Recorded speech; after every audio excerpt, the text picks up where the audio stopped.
कक्षा के छात्रों, आज हमारा पाठ सामाजिक एवं राजनीतिक जीवन से है, जिस पाठ का नाम है धर्मनिरपेक्षता की समझ।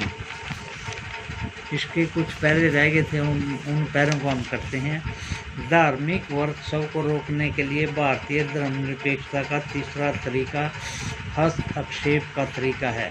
इस अध्याय में पीछे आप छुआछूत के बारे में पढ़ चुके हैं और यह बात एक महत्वपूर्ण उदाहरण है कि किस तरह एक ही धर्म के लोग ऊंची जाति के हिंदू अपने धर्म के अन्य सदस्यों को दबाते हैं।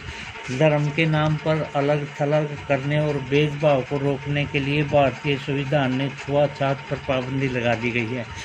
इस अवधारणा में राज्य को धर्म के नाम पर अलग थलग करने और भेदभाव को बढ़ावा देने वाली उस प्रथा को खत्म करने के लिए धर्म में हस्तक्षेप कर रहा है, जो निचली जातियों के लोगों के मौलिक अधिकारों का हनन करता है, क्योंकि वे इसी देश के नागरिक हैं। इसी तरह माँ बाप की संपत्ति में बराबर हिस्से के अधिकार का सम्मान करने के लिए राज्य को समुदायों के धर्म पर आधारित निजी कानूनों में हस्तक्षेप करना पड़ सकता है। राज्य का हस्तक्षेप सहायता के रूप में भी हो सकता है। भारतीय संविधान धार्मिक समुदायों को अपने स्कूल और कॉलेजों को खोलने का अधिकार देता है। गैर प्राथमिकता के आधार पर राज्य में उन्हें सीमित आर्थिक सहायता भी मिलती है। भारतीय धर्मनिरपेक्षता दूसरे लोकतांत्रिक देशों की धर्मनिरपेक्षता की तरह अलग है। ऊपर दिए गए तीनों उद्देश्य दुनिया के अन्य धर्मनिरपेक्ष लोकतांत्रिक देशों के संविधान में दिए गए उद्देश्यों से मिलते जुलते हैं। अमेरिकी संविधान में हुए पहले संविधान संशोधन के जरिए विधायिका को ऐसे कानून बनाने से रोक लगा दिया था जो कि धार्मिक संस्थानों का पक्ष लेते हों या धार्मिक स्वतंत्रता को रोकते हों। इसका मतलब यह है कि विधायिका किसी भी धर्म को राजकीय धर्म घोषित नहीं कर सकती और न ही विधायिका किसी एक धर्म में ज़्यादा प्राथमिकता दे सकती है। संयुक्त राज्य अमेरिका में राज्य और धर्म के पृथक्करण का मतलब है कि राज्य और धर्म दोनों एक दूसरे के मामलों में किसी तरह का दखल नहीं दे सकते। शायद आप समझ गए होंगे कि भारतीय धर्मनिरपेक्षता और अमेरिकी धर्मनिरपेक्षता के बीच एक अहम फर्क है। ऐसा इसलिए है कि अमेरिकी धर्मनिरपेक्षता में धर्म और राज्य के बीच स्पष्ट अलगाव के विपरीत भारतीय धर्मनिरपेक्षता में राज्य को धार्मिक मामलों में हस्तक्षेप करने की छूट दी गई है।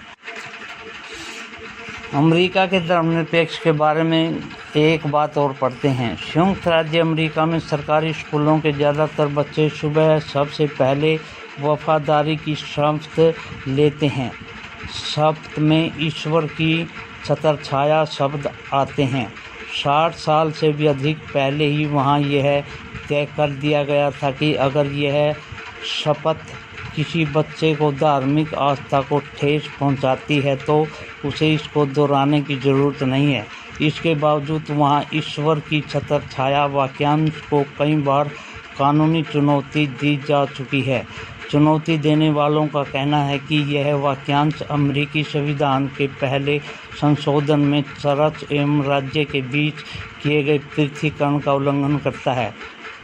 उपरोक्त चित्र में अमेरिका के सरकारी स्कूल के बच्चे वफादारी की शपथ लेते हुए दिखाई दे रहे हैं। इस तरह भारतीय संविधान में छुआछूत को ख़त्म करने के लिए हिंदू धार्मिक क्रियाकलापों में हस्तक्षेप किया गया है। भारतीय धर्मनिरपेक्षता में राज्य धर्म से अलग तो है, लेकिन धर्म में उसका फैसला सैद्धांतिक है। इसका मतलब यह है कि संविधान में दिए गए आदर्शों के आधार पर राज्य किसी भी धर्म के मामलों में हस्तक्षेप कर सकता है। ये आदर्श वह कसौटी मुहैया कराते हैं जिसके जरिए हम इसके बारे में फैसला लिया जा सकता है कि हमारा राज्य धर्मनिरपेक्ष सिद्धांतों के अनुरूप काम कर रहा है या नहीं।